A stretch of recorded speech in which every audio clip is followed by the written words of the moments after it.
Bienvenidos a un nuevo video de Medicaps, en donde hoy el tema será el sistema de conducción y de excitación del corazón. Este sistema nos permite que los potenciales de acción generados desde el nodo sinusal viajen a toda la masa miocárdica para generar el trabajo de contracción y con ello la mecánica del corazón. Este sistema consta de partes muy importantes.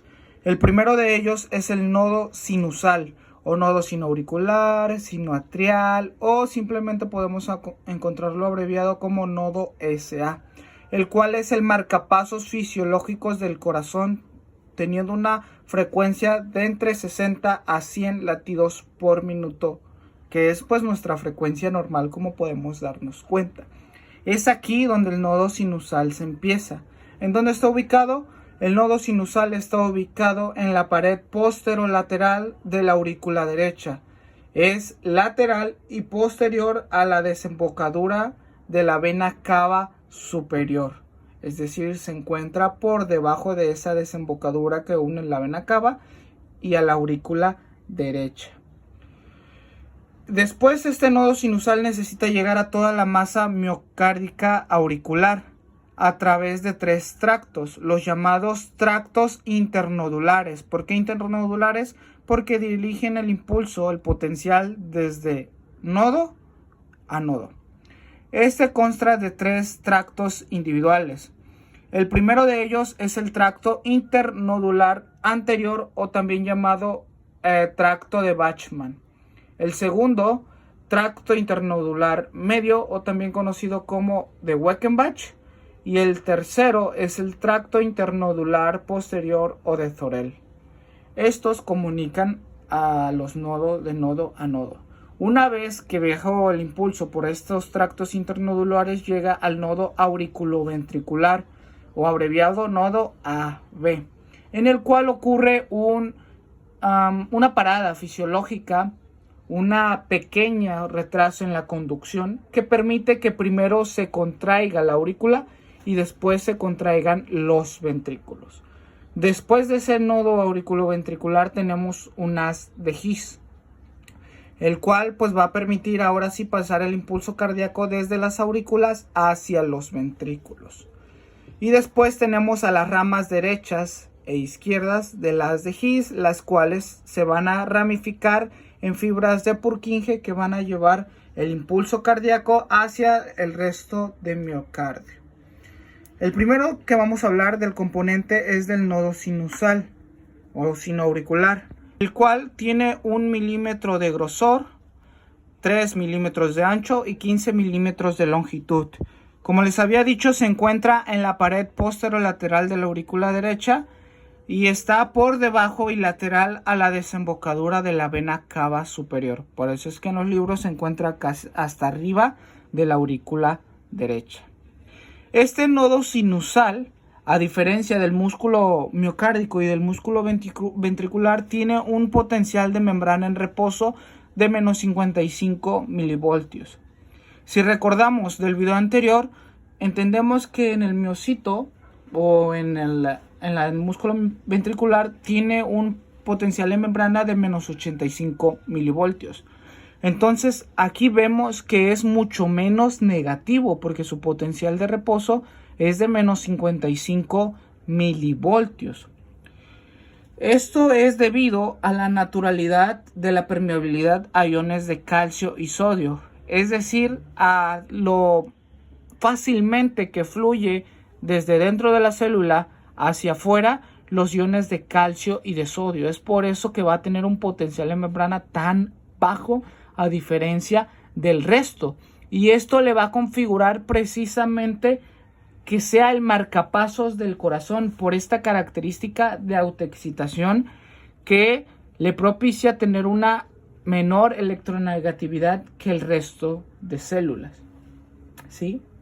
Recordemos que tiene tres canales: los canales de sodio, los canales de calcio-sodio o los canales lentos de calcio también llamados, y los canales de potasio. El sodio provoca la espiga del potencial de acción del músculo cardíaco, los de calcio provocan la meseta y los de potasio provocan la repolarización de la célula. ¿Qué ocurre? ¿Por qué es esta autoexcitación? Esto es debido a que a esta medida de potencial los canales de sodio se encuentran inactivados, es decir, se encuentran cerrados totalmente. Mientras que los canales lentos de calcio y de sodio son los que se encuentran abiertos, produciendo mayormente el potencial de acción del nodo sinoauricular. ¿Ok? Estos se encuentran bloqueados y estos generan el potencial de acción. Entonces, esto hace que se genere un voltaje umbral de menos 40 milivoltios. Es decir, como hay una gran permeabilidad, el calcio o el sodio salen de la célula por difusión, y esto va provocando que cada vez menos este voltaje disminuya hasta toparse con su voltaje umbral de menos 40 milivoltios, provocando que se abran ahora sí los canales de sodio y ahora sí producir ese potencial en membrana. Entonces, debido a que el potencial de acción en el nodo sinusal está casi dado por los canales lentos de calcio, aquí el potencial va a ser mucho más lento que el ventricular. ¿Ok? Ahora bien, si son los canales lentos de calcio los que provocan, ¿por qué no permanece esta despolarización? Porque después de haber alcanzado ese umbral, los canales de sodio ahora se cierran. Ahora estos se cierran y se abren por otro lado los de calcio, los de potasio, perdón, se abren los de potasio. ¿Sí? Ya después de activarse el nodo, el potencial de acción, se van a cerrar ahora los de calcio y se van a abrir los de potasio. Y entonces, recordemos, el potasio sale o entra a la célula. ¿Qué dicen ustedes recordando lo anterior? Bueno, así es, el potasio sale de la célula. Recordemos que para que se lleve a cabo el potencial de acción, es decir, para que haya esa espiga ascendente en la fase 0 del potencial del músculo cardíaco, el sodio tiene que, así es, el sodio tiene que entrar. Como es positivo el sodio, tiene que entrar para que se haga positivo. Entonces en el nodo sinusal, ya una vez que pase el potencial, que se cerraron los canales de calcio y ahora se abren los de potasio, pues obviamente se sale el potasio para que la célula se haga ¿qué? Más negativo. Y esto lleve a la repolarización, ¿sí? Pero ahora bien, ¿por qué no sé en qué momento se cierran los canales de potasio? Porque si se mantuvieran abiertos, la célula sacaría todo su potasio, se quedaría en algún momento sin ese vital elemento y se quedaría en un estado de hiperpolarización. ¿Por qué no se queda en ese estado de hiperpolarización? Porque después de unos cuantos milisegundos acabado el potencial de acción, estos canales se cierran. Esos canales se cierran. Y para compensar esas cargas, se vuelven a abrir los canales de calcio, llevándolo otra vez a su potencial de umbral. Es por eso que el nodo sinusal es el marcapasos y tiene esta propiedad de autoexcitación, porque es un círculo vicioso. Y estas son las características del nodo sinusal. Ahora bien, algo que se me olvidaba mencionar aquí es que la velocidad de conducción es de 0.05 metros por segundo.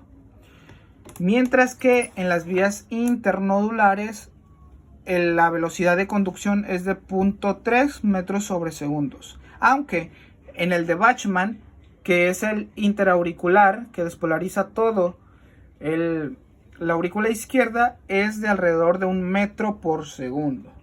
Aquí lo que cabe mencionar es que tanto el nodo sinusal como las fibras internodulares están conectadas en sin sitio con el músculo cardíaco, por lo que va a pasar fácilmente el potencial de acción desde el nodo sinusal y de sus fibras hacia la masa auricular. Después de haber pasado por toda la masa auricular, llega hacia el nodo auriculoventricular, que es este nodo que vemos aquí. Este nodo todavía se encuentra también en la aurícula derecha, detrás de la válvula tricuspidia, ¿sí? En dado caso que el nodo sinusal deje de funcionar, el siguiente en jerarquía va a ser el nodo auriculoventricular.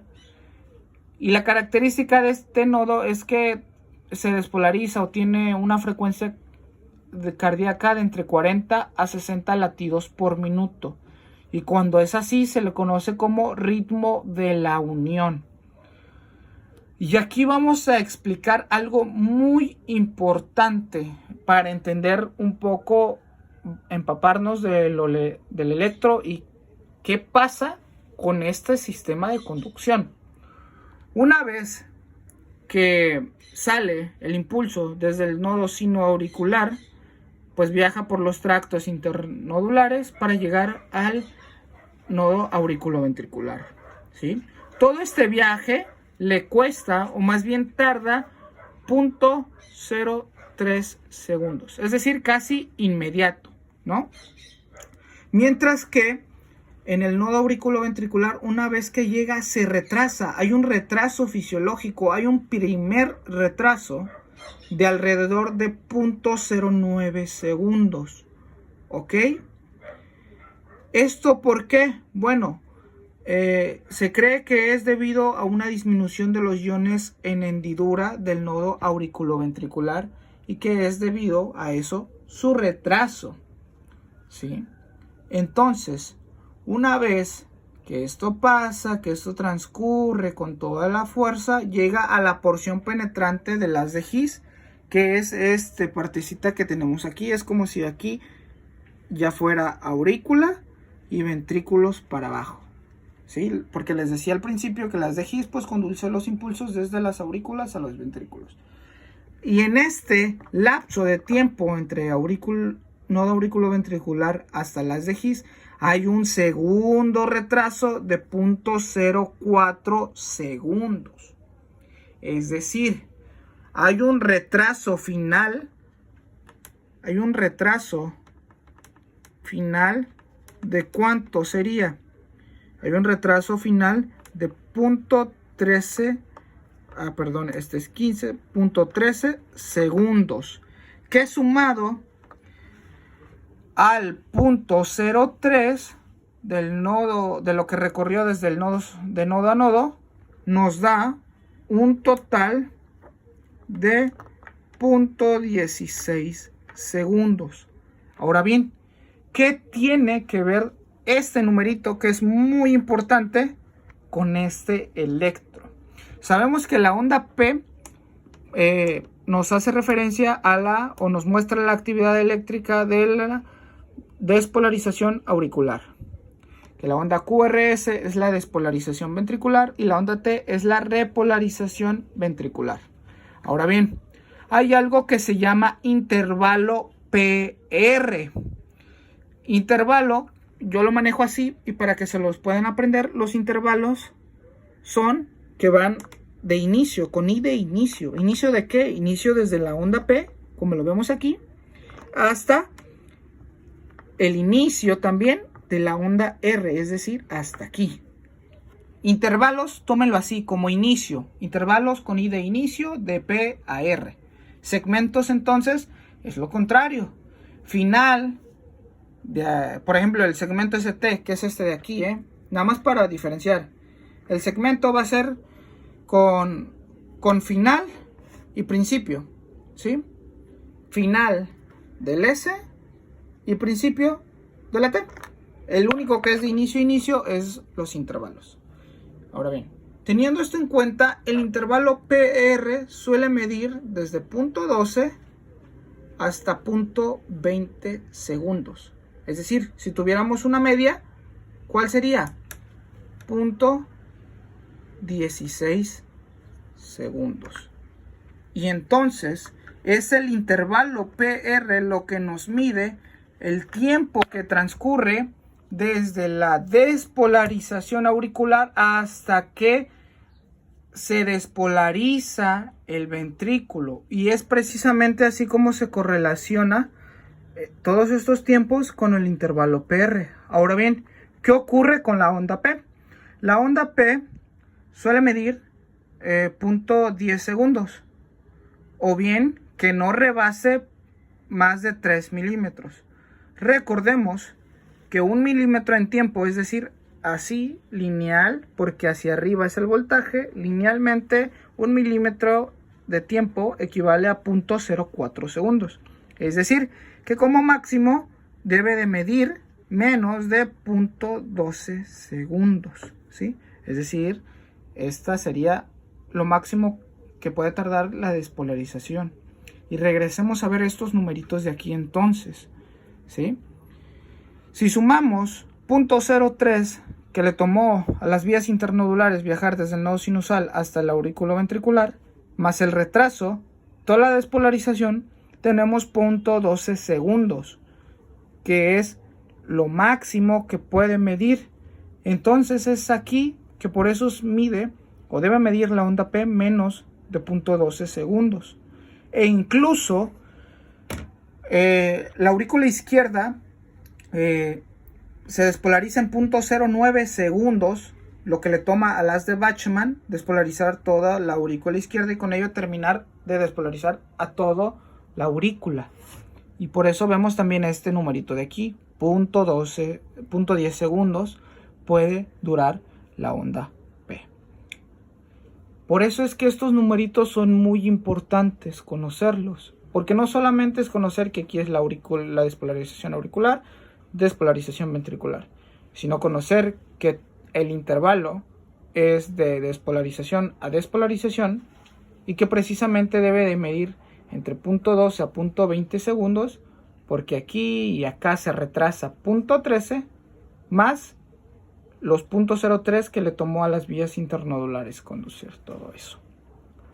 Y ahora bien, la última parte del sistema de conducción es el sistema de Purkinje, que tiene una velocidad de conducción de 1.5 a 4 metros por segundo, convirtiéndola en la parte del sistema de conducción que mayor velocidad tiene. Esto debido pues a que aumenta o tiene aumentadas las uniones en hendidura, aumentan las uniones en hendidura, ¿ok? Por eso es que tiene mayor velocidad de conducción.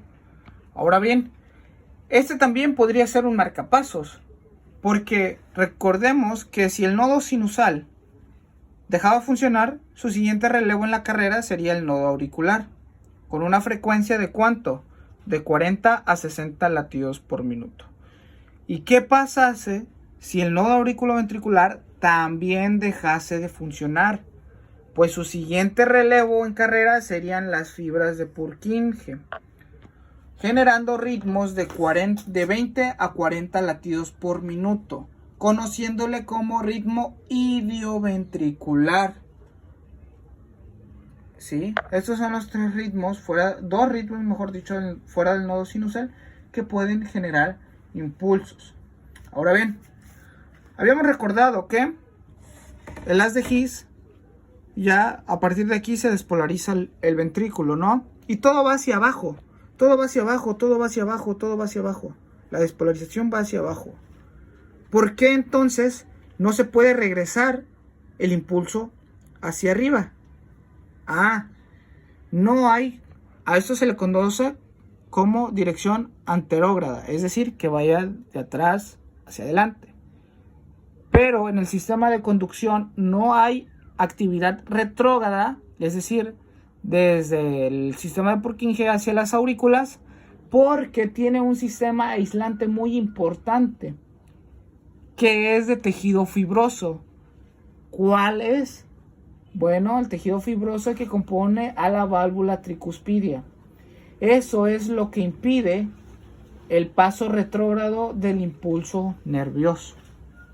Ahora bien, una vez que sale el impulso del haz de His, tiene que recorrer, se ramifica, ¿sí? penetra todo el tabique interventricular a una distancia de 5 a 15 milímetros que recorre.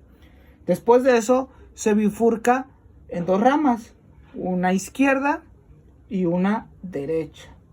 Cada una de estas llegan hacia la punta del corazón para después distribuirse por toda su masa correspondiente. Y estos se encuentran generalmente un tercio por debajo del endocardio, despolarizando en trayecto lateral todo el músculo cardíaco. ¿Ok? Ahora bien, les había mencionado que este se encuentra en el endocardio, ¿sí? Y para que se despolarice debe de llegar hasta el pericardio. ¿Ok? Pericardio. El tiempo que le toma llegar de aquí a acá es de 0.03 segundos. ¿Sí? Es el mismo tiempo que le tarda al haz de His conducir de aquí hasta la punta del corazón. ¿Sí? Es decir, de aquí a acá hay 0.03 segundos y de aquí hacia todo el pericardio hay otros 0.03 segundos, con los que nos va a dar que la despolarización ventricular va a estar oscilando entre 0.06 segundos, ¿sí? Y es precisamente eso. El intervalo QRS generalmente no debe medir más allá de 10 segundos, es decir, como máximo 10 milisegundos. ¿Sí? Vamos a punto 10 segundos. Y como mínimo, el QRS puede medir desde 0.07. ¿Sí? Y volvemos a que relacionar todo esto, el tiempo del endocardio al pericardio es de 0.03 segundos. Y esto, otros 0.03 segundos, es lo que le toma llegar hacia el ápex o punta del corazón. Y así pues el QRS no debe de medir más de 0.10 segundos. Y es así como termina hoy el tema del sistema de excitación y conducción. Espero les sirva y el siguiente video estaremos hablando del electrocardiograma ya. Es muy importante tener asentado esto y lo anterior porque vamos a hablar de vectores, vamos a hablar de tiempos, vamos a hablar de cómo es que se miden a través de esas cositas que te ponen en el pecho, que son, y estas son las bases. Esto para el tiempo y todo lo que ocurre en el electro, y el video anterior para los vectores, que son las bases de nuestro electrocardiograma. Sin más, espero les sirvan. No se olviden suscribirse y darle like. Hasta luego.